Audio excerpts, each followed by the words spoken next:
And we're back with another episode of Two Straws. Two Straws.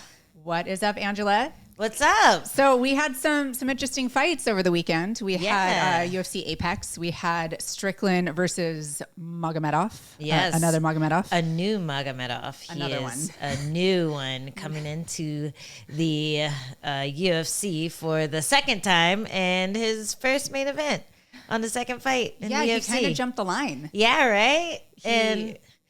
you know, it was a little surprising. And in hindsight, I think the matchmakers are like, oh, okay, maybe that was a little too much too soon.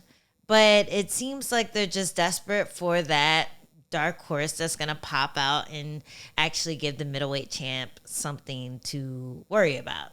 So this was an interesting fight because it just showed how high level Strickland is when you're going to bring in somebody who is good. He's a good fighter, the new Magomedov, but just kind of looked like he was a little green, a little wet behind the ears in this matchup. Well, he started off strong, and I mean, it's a little bit deceiving because Strickland always has these like weird facial reactions to when he's getting hit. It's just kind of like I don't know if it's like a deer in headlight, but it's a weird reaction. And so you kind of in the first round, Magomedov really utilized those straight kicks and kept Strickland at range. And I just kind of wondered, I was like, okay, does he, is this going to be what the whole fight is like? But no, Strickland did what he does really well. He pressures people. He overwhelms people. He uses his jab really, really well. And he just made a dogfight. Yeah, it's like, you know how people used to call Justin Gaethje the Homer Simpson of the weight class? Strickland is that to an extent where he'll pressure you and just see what the best you have is, and while you're trying to hit him and keep him at range and pressure forward yourself, you actually drain your gas tank. So people get tired just trying to fight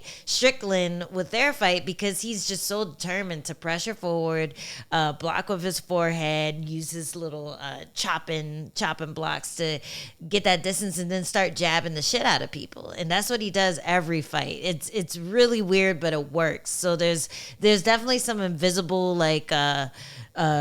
juju going on there when it comes to the way that Strickland fights. I think when you're standing in front of him, you really feel that pressure. You really feel the strength of his jab and just how like needly and annoying it is. Mm-hmm. And it takes a lot out of people. And Strickland, he looked like he was in trouble until maybe halfway through the first round. And then you started to see Magomedov fade. And I'm like, maybe he just like unleashed everything and he's going to recharge, come back a lot stronger.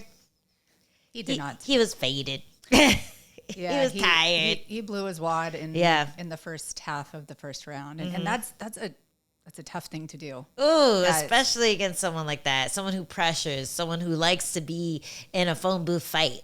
Like you don't want to gas out against that guy because they're not going away. Not at all. It's what you said about the energy, the presence. Strickland, he's kind of an unassuming guy, but I know that pressure and that feeling that you're talking about. The first time as a young fighter, the first time I went in there and sparred against like an established seasoned boxer in boxing, I felt that presence, that energy, and I was like, this is something. This is a little bit overwhelming. I don't like this feeling. I want to go to the ground, but I can't because I'm sparring boxing. So it's just, it's a really real thing. And I feel like you hit it on the head where he really has that. That claustrophobia attack. Like you don't get realize away you're from me. claustrophobic until he's in front of you, like talking too close and like, bro, give me some breathing space on your neck. Like personal space, please. I always think about the first time I sparred Wilson Hayes, our buddy. Same. And he has just that another level just closeness, you know, like when I watch him do pads with Adam, still just in his face, close as shit. Like, let the man get his pads up Adam's for you. trying to back up. He's like, you don't want to be this close to throw the punch. He's like, brother. Yes, I do. Brother, it doesn't. I'm throwing the punch, you get the takedown. You know, so it's people who aren't afraid to be in that boxing range, that really close, like even clinch range. It's really hard for someone who relies on their kicks and relies on their straight punches, because it just gets crushed. You don't have your range anymore. You're just fighting to establish some kind of real estate in the cage, and Strickland just takes it away. Mm-hmm. Yeah, it was really impressive. And I don't want to like run away with like, oh, get him in a title shot next, because we actually didn't get to talk about the King Yanir fight last time. And that was a performance. Like, he was on point. He looked amazing. He looked amazing in Best that he's fight. ever looked. Yeah, and I almost want to see them fight again, even though it was kind of dull, him and Strickland. Yeah. But it's amazing to see what these guys can do against other people. And it goes to show you why there's levels to this. There's, when someone's stepping up, there's a log jam at the top of most of the weight classes where you just have these 3, 4, 5 talented people who any given day can win a fight against each other. And it's really hard for the new guys to bust through that. Well, I mean, interesting that you say, well, not interesting, but great setup to talk about an interesting fight matchup. The top kind of gatekeeper of the 185 division is Whitaker. Yeah. Mr. Bobby Knuckles is taking on Duplessis. Yeah. The African warrior. African. Go Africa. He represents Africa, the entire continent. That's what his words, not mine. So I know. I thought I was giving you space to have fun with that. That's his thing. Yes. I'm clearly not as African as him, so I can't speak on the matter. I mean, you guys are on the same side. Same team. Are we? Are we? I guess not. Yeah. I guess not. But this makes for a really interesting matchup because, like you were saying, like it is. There's like a log jam, is what you said. Because it's these top guys that are just like really jockeying for position in the rankings. Yeah. And I mean, there are some, up and comers coming up, like, Magomedov, which we saw maybe it was just too big of a leap too soon. It's okay. We have another kind of scary 185er that it was his debut in the UFC, and he opened the main card yesterday. What is his name? Hold on. Give me a second. Yeah, that was Let me refer to my notes, not over my coffee. Cool. Cool. Right. Ruzabov. Ruzabov. He took on Bruno Ferreira in a middleweight. He is 6'5". He has 23 first round finishes and, over, 34 wins. Oh, my sound is cutting out. I should not be moving. But it's just like there are levels and there is a bit of a gap in competition experience. So I think it, makes for a really interesting introduction to the division. And I think that Bobby Knuckles taking on Duplessis, obviously that's next in line for the title. Could be. It could be. I know. It really just depends on what happens, though, right? Yeah. Like you want to see how it shakes out. You want to see how emphatic the win is. Who knows? Like, Strickland could get the next title shot just because he hasn't fought yet. He hasn't fought the champ yet. So there's always that new blood aspect to it, too. Oh, we haven't seen this matchup, but we've seen, Adesanya fight Whitaker 3 times already. So what's going to be the difference this time? Why would we want to see a 4th one? Like, it really has to be a big win for Whitaker to be next in line. Sure. I think that his last fight with Adesanya I thought that was a statement. I thought he could have been given the win. He didn't, but I thought his game plan was just really well thought out and really well executed. And I could have seen him winning personally. I know other people would disagree, but that's how I saw it. And another one for that card is we're talking about Let me go back to my notes. Moreno is taking on Pantoja for the flyweight title. Yeah. And they are the co-main to the featherweight title, Volkanovski versus Ilya Rodriguez. But I think it's really interesting that Moreno, finally, he gets a break from fighting his nemesis of the last 2 years. Figueiredo. He's fought that guy way too many times. I know. Completely jammed up the title shot for that division. But now he's fighting Pantoja, and this is going to be his third fight with Pantoja. I know. It's kind of unfortunate for him. I'm like, man, this guy cannot get away from trilogies. Yeah, can you just like have a fight against someone new and not like have to overthink it and think about the fact that you lost twice to the guy already? Like that's the hardest part. Having a rematch when you already won, I feel like you're up around almost. And yeah, it might be more difficult if you start to lose the rematch, but going into it, you already have this confidence. You already know you beat them once. And you just have to do it again, only better. And you know that you were better then. So math-wise, you're probably going to be better now. But when you're fighting someone who beat you already, especially beat you twice, that's a tough one to just mentally prepare for. And I swear, Brandon Moreno has to be one of the mentally toughest champions in the UFC right now because he keeps getting thrown into the fire. He keeps getting these horrible rematches. Like, I thought you guys liked him. Right? You guys were really like... I think they like how... for the first, like, Mexican naturally born champion here. What do you... You're really, really putting him through it. I think they like how cooperative he is. Maybe. Maybe he just says like, yes. He's like, yes. Let's go. Just I'm give a me fighter. more Legos. Yes, please. Pay me in Legos. I'll do anything. I'll fight anyone. But yeah, it does make for a really interesting, like, mental kind of edge that Pantoja has coming into it. And honestly, I think that Pantoja would probably say, yeah, I have the mental edge. But if you think about it, Brandon Moreno, since he's fought Pantoja, he's gotten cut from the UFC, back in, has held the title. And I feel like that's got to give him some confidence. He's totally a completely different fighter than the first two times that they fought. Right. Completely different. And he's made just this career resurgence and has to be feeling like he can take on any challenge going forward, like especially after losing the belt to Figueiredo, winning it back, and, kind of putting to bed that trilogy. Now he gets to just really make a statement and put to bed this one, because the argument can be made that even if he wins this one, if it's close, Pantoja might still be someone that he has to think about in the future. But we'll see number 4. Right, exactly. It's got to be in the clause. But there has to be some incentive there to just like, I just got to really fuck him up. So people don't want me to fight this guy again. I want someone new.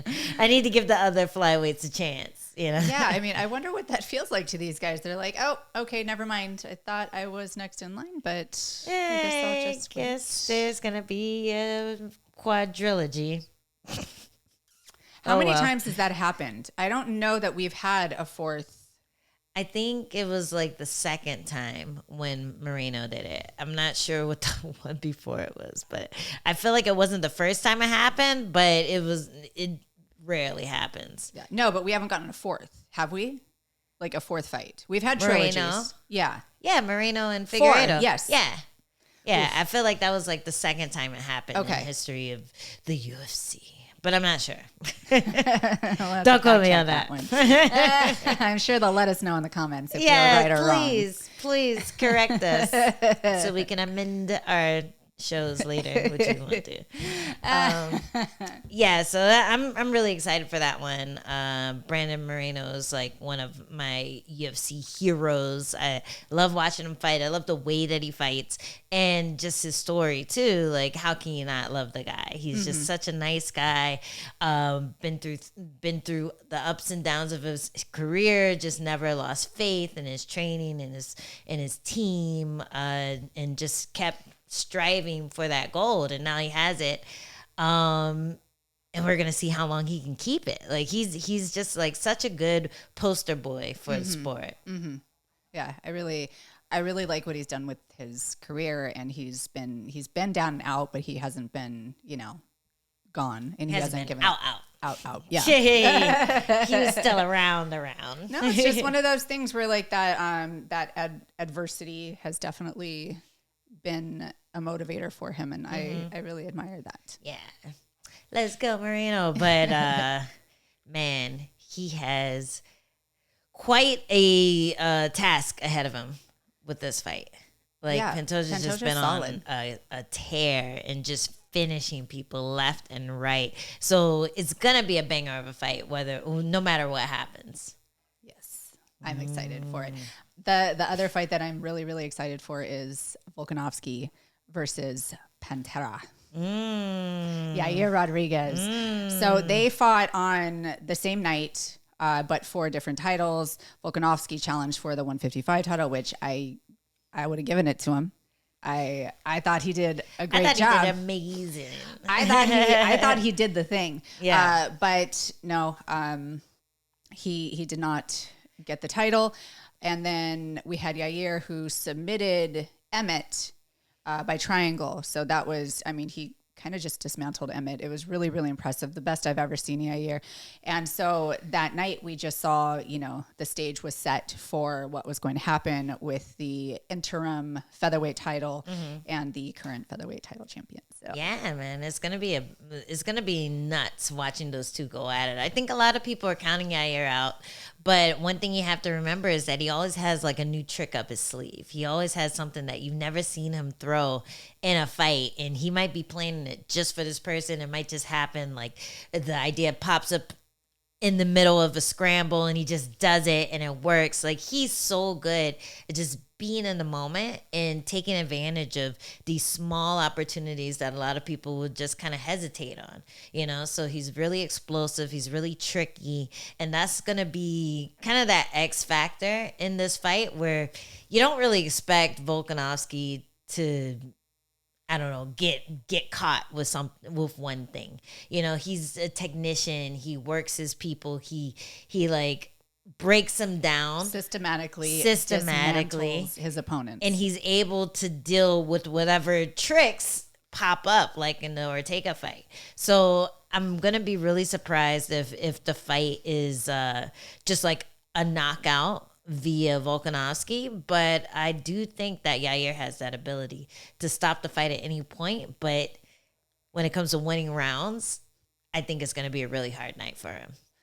I think on paper, I see Volkanovski winning, but like you were saying, Yair really does have that ability to stop a fight in a really impressive fashion. He's very skilled and he can throw anything at you. So I know Volkanovski's ready for that. I know he's preparing for all of that, but you can't really prepare for it because maybe even Yair doesn't even know what he's going to throw at that moment. No, he doesn't. He's just like, I'm going to throw this elbow. He's going to throw this elbow and I'm going to knock out the zombie. Yeah, it's just, he's really impressive. He's really fun to watch, and he has definitely improved his cardio, his strength. He looks a lot stronger.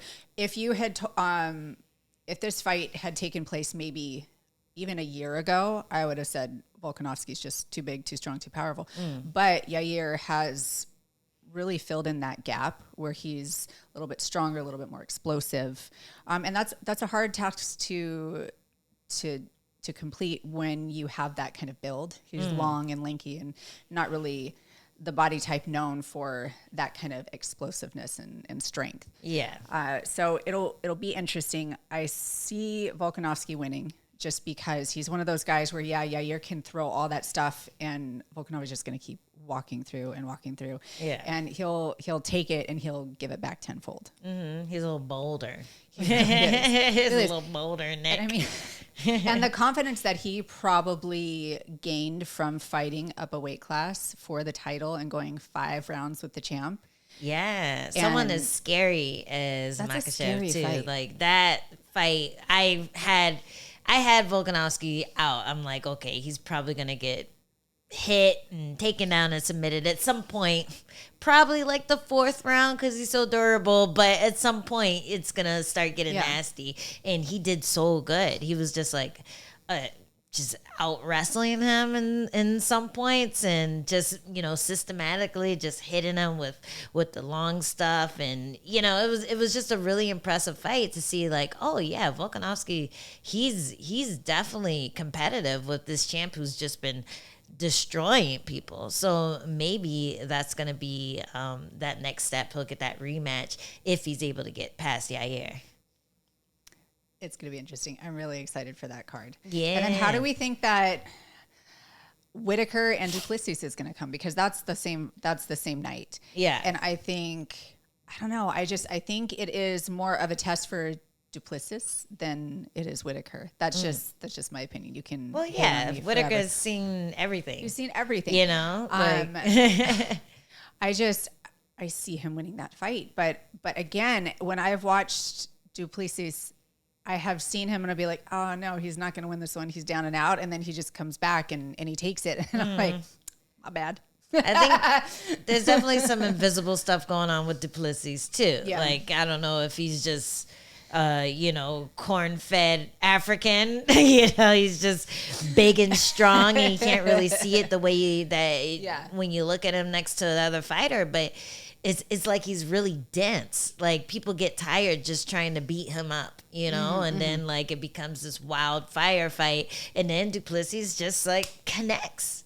And that's his bread and butter. That's what's gotten him this far. And we'll see what happens with this fight. But this is definitely the jumping off point for him. Like I was saying, you know, it's harder for Whitaker to make a case with a win in this fight, but Duplessis, forget about it. Yeah, if he can beat Whitaker, who else has beaten Whitaker? You know, like Adesanya and somebody else on here, I'm sure. But not that many people. No, Whitaker's the man. He's a man. So if he's able to get past Whitaker, and it could happen, he could lull him into this tiring kind of a slugfest and get the better of Whitaker if he can get him a little emotional, get him a little sloppy for half a second, and then bam. Like, so this is a big step up for Duplessis, and he might be able to challenge for that you know, best fighter in Africa belt if he's able to win this one over Whitaker. I mean, there is definitely like a marketing man's dream in the matchup. Oh, yes. It's when he did that press conference that we're making fun of, I was like, oh, yeah, that's the way to get Adesanya's attention. He is definitely going to take the bait if you win your next fight. Like, I'm surprised he didn't make the fight already. You know, like, I'm like, okay, this is definitely going to happen. But we need a little bit more legitimacy behind the title shot. So a win over Whitaker would definitely put him as number one contender, I think. I get you. I agree. Yeah. I'm tracking it. Yeah. Well, are there any other fights on UFC 290 that you're excited about? Those are the main ones. I think we had a couple of female flyweights that fought over the weekend on the Apex card. And it just made me start thinking about like the state of the flyweight situation. So we have a really exciting rematch coming for Alexa Grasso, the current champ, and then the former champ. I never thought I would say that. Valentina Shevchenko.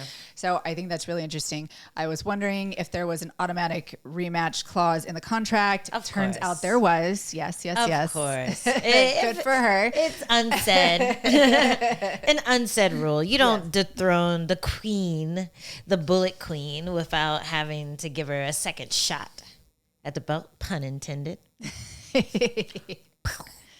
But yeah. Their nickname's Bullet. Yeah, I got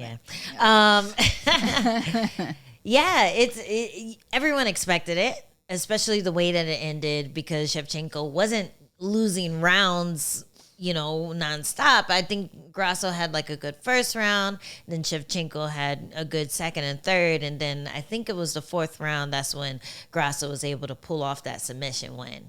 And it was super impressive. But there's always going to be that person that's saying, she's just off that day. Or, she was, you know, she got caught in something. It's hard to just get caught in a submission, though. Like, there are steps to finishing those. It's like if you play the UFC game, it's a lot easier to, like, accidentally get an overhand knockout than to accidentally get an armbar, because the buttons, like when you get into armbar position, you gotta like circle the one button and then like hit the shoulder buttons and do all this crazy shit. Or if you're striking, you're just smashing buttons, and then you can get a knockout that way. So it's kind of similar.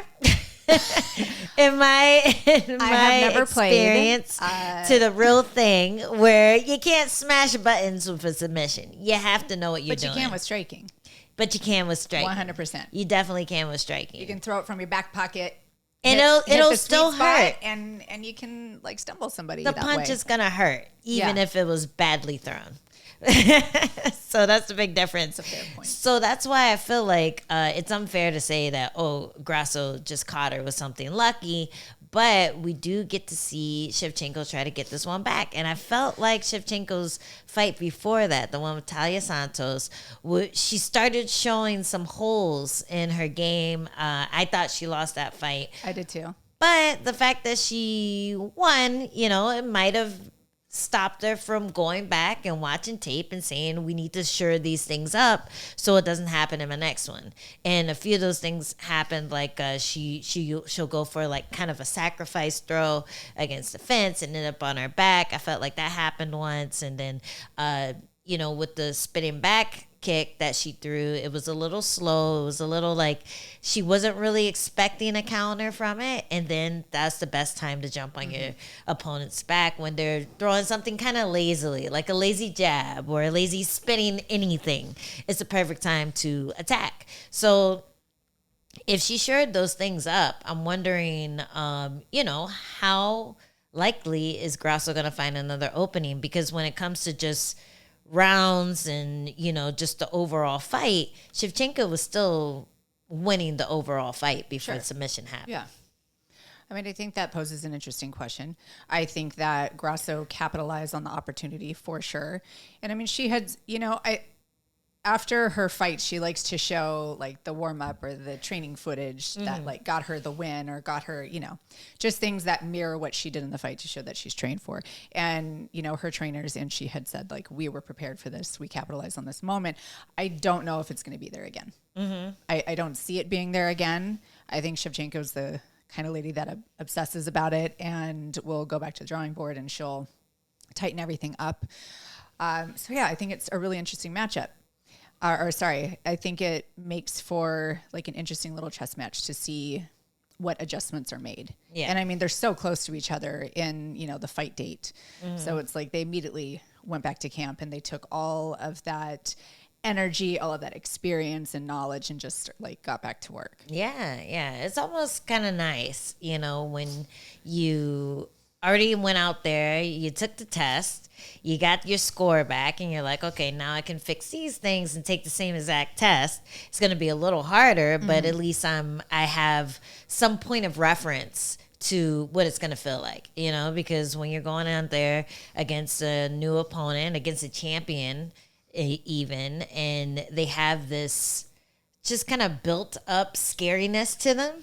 Like Shevchenko probably had the most built up scariness to her of all the female divisions, because we've seen Amanda Nunes get in trouble, even though she just became this monster at the end of her career. We've still seen her get in trouble a lot in her career too. So there's things that you can pull from to be like, okay, we're going to do this when she does that. But Shevchenko just seemed kind of invincible at that point. And then when she won against Talia Santos, I was like, oh, she could win it anyway. She has the judges in her pocket too. Like, you better beat the champ or else you're not going to beat the champ. So there's always that mystique going in against someone like that. And the fact that she was able to go in there and just kind of slay the Goliath, now she gets to come in and she's not going to have that scariness when she's walking into the cage as much as she did last time. She's going to have more confidence, just more belief in the stuff that they went over, because it worked last time. So it's definitely going to work this time. At least that's what she's going to be thinking, walking in there. So it's kind of nice being able to, attack the same problem twice. And And there's nothing like that, like post-fight Spidey sense matrix like feeling that you have when you go into training. I swear it's like a bit of a superhuman feeling. You have just this like less of a tunnel vision when you're sparring or training. I know that for me, if I've fought and then I went right back into training and I'm sparring and I'm doing technique, I just feel so much sharper. I just feel so much more cunning and athletic and sharp. And it feels good. Yeah. It feels good. So it's a great momentum to have after a fight to get right back into training and then have something lined up right away. Mm-hmm. Yeah, very fun. And it's going to be all about her and not about the former champion. So that's another little extra notch. She gets to enjoy the excitement instead of being like, oh, everyone's counting on me to win. Oh God. You know, now she gets to come in as a champion, defending. I feel like there's just a little more pep in your step there. It's like the Leon Edwards Usman 2.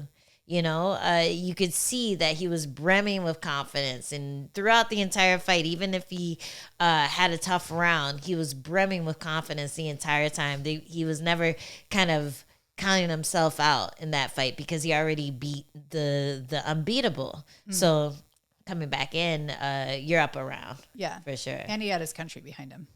That too. That helps. That too. That is a good feeling. Yeah.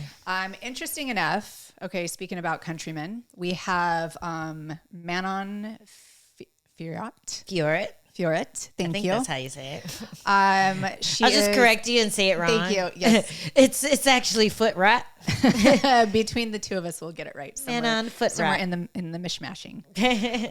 So she is number 4 in the rankings at flyweight, and she is taking on Rose Namajunas, who is stepping up from strawweight to flyweight and fighting in France. Wow. Yes. Okay. So this is a big fight for both of them. This is a huge fight. Literally for Rose. Because she's going to be bigger. Yeah. She doesn't seem that big to me, but I think maybe she's just filled out a bit since we were on the show, and maybe the weight cut is, I don't know, an actual weight cut now and not just dieting, but she's never looked that big to me. I just think she has a lot of confidence in her ability, and if anything, right now is the time to go for the 125 belt because you know, Shevchenko has been dethroned. It's a lot easier to get that matchup against someone like Grasso, or even if Valentino wins the rematch, there's still that chink in her armor, you know, where people are going to be like, man, if Grasso could beat her, I bet Rose could beat her, or I bet this person or that person could beat her. Suddenly there's a lot more confidence in the contenders in the 125 division because of what Grasso was able to do against Shevchenko. So I do think this is a smart move, just because, especially if, you know, you're Rose Namajunas, you've already won the 115 belt twice. Probably feeling pretty accomplished at this point in your career. Still young, still able to do a lot going forward. Why not try to go for the 125 belt? And then if you win that, you have a case made for you at 115 again. So it's a pretty smart move. I think even if she's not the biggest 115er, and you know, she's been able to see how Jessica Andrade does at 125. She does really well at 125. She's competitive and also kind of like an almost normal size strawweight. Not the biggest, not the smallest either, but definitely not the biggest. So it's an easier ladder to climb. Sure, she's going in and fighting the number 4. And I think where she gets her confidence from is she spars and trains with Valentina Shevchenko. Like, she has that experience. And from what I understand, she feels good there. She feels strong. She feels fast, comparatively speaking, to somebody that size.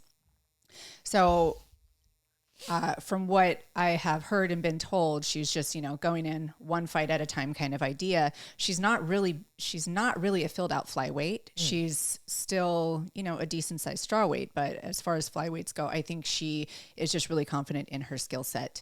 And so she's going in, you know, with this opportunity. And yeah, it's a short trip to the top. Number 3 is Blanchfield, who I feel is on deck for a title shot. But if you never know with the UFC, like with Rosa's resume going in against somebody who's number 4, it could be like a straight shot to the title. You never know.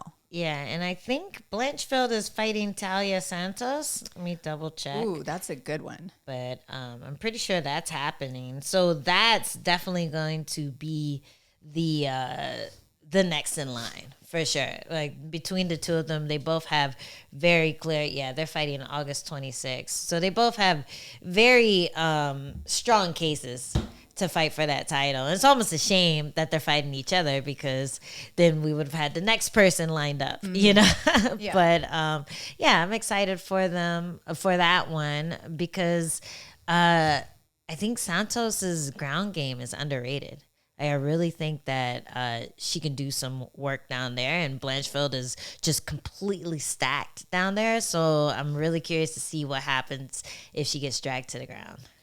I think it's going to be really interesting. The way Blanchfield looked in her previous fight, though, I mean, she took on Andrade at a short notice fight.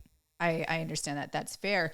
But and her boob popped out. And her poor Andrade. It was bottom side boob. We didn't get a full nip slip, but it was still there. I mean, I watched it in slow motion like a total creeper, like every total freaking UFC guy creeper. I did it slow motion. I freeze framed it just to make sure. Yeah, no, she definitely adjusted something. It could have been bad. She was on top of it, and then she got choked out. Yeah, unfortunate. Fair enough. I would, like, it's always hard for me. I don't want to take any kind of momentum or praise or acknowledgement of somebody that, you know, wins on a short fight notice opponent. But I do wonder how it would have gone with a full camp. Oh, yeah, for sure. Like, I always have to wonder that. And it's not taking anything away from Aaron or anybody that has beat someone. There's always a challenge when somebody, you know, you're training for somebody, they drop out, and then you get this like wild card in there, and you've already been training for a very specific style, most likely. And so it does, you know, pose its own challenges. So that's an acknowledgement to how challenging it is. But still, I do wonder if, you know, the conditioning, the preparation wouldn't make a difference. Yeah. Well, I think Andrade's at this point where she already has the skills to beat anyone. So it's just a matter of getting those opportunities. And she was super excited about signing her last contract. I think she said she had like a 6-fight deal and is trying to get through them as quickly as possible. So she was going to take the bait no matter who it was. And I think, if anything, it's testament to how just down Andrade is, because she's putting her number on the line. Like, I think when she fought Blanchfield, she was ranked number 4 or something. She was in the top 5 for sure at 125. So to be able to hop in short notice and just be like, nah, I got this, that's pretty cool of her. But it's definitely not a strike against her. Might not do it again after that one. It's hard. After that one, you know. And when you have a short fight camp, you definitely fight with a little more titty. You do. You don't do the press ups and work the fat off for 8 weeks. So you have a little more to pop out. So that could have been a factor too. She might not have even cared if she had a fight camp and that titty popped out, because it'd just be like a little flap instead of a full mound. I've got to say, like, God bless them. The UFC, like, they come up with these outfits, and I'm like, they are not female friendly. They are not friendly to female athletic bodies. Like, they have to be adjusted and tailored so much, and the bras are still just an issue. I wish they had like some kind of clasp in the back so we could put it on like armor instead of like a fucking sports bra. You know? Well, the first bras, I mean, when they came out with this new uniform, I was like, okay, cool. And the elasticity of the bra, like around the chest, was so tight. Like, yeah. like every time we'd put it on, we had to like pull it with our knee and stretch it out because it was literally like you couldn't expand your rib cage. You could not breathe. Yeah. You couldn't breathe. So you had to get a size bigger. You had to wear a bra underneath it, and you just had to deal with it. And so now they've come up with a new and improved sports bra, and now they're like it's like a t-shirt. There's I'm like, why can't you just put some regular, like, you know, the elastic band? We need one of those old school tailors with the what do you call it? The thing that you measure things in. Yes, measuring tape. The nice fabric measuring tape, and they're going like doing all your measurements and stuff, your bust size and your rib cage size and all that, and have them tailor the perfect little chest cavity for your boobs so they don't pop up. And then they need to put some kind of clasp on the back that's not going to get in the way, like something like a zipper or something that's you can flap over with fabric or something like that, so you don't have to worry about kicking it or something, you know. A zipper? You want to fight with a zipper? On the back. I'm so mad at you for saying that. Dude, zippers hurt. And then I could slide it. No, it would have like the fabric over it so it doesn't rub on your skin like a pair of jeans, you know. Okay. It's not going to be against your skin, but have some kind of clasp on the back so that you can actually put the thing on. Maybe and an it's eyelet, still like the hooks. Yeah, I don't know. I feel like the hooks will pop off. Maybe we just need to be sewn in. Yeah, just sew me in. Sew me in day of, and I'm not coming out until you get the scissors. I feel like an easy enough solution would just be a fucking like spandex stretchy band. Or a cut man. Get the cut man to wrap your chest. Yeah. Just wrap that thing down. Yeah, these suckers ain't going anywhere. Get the tape out.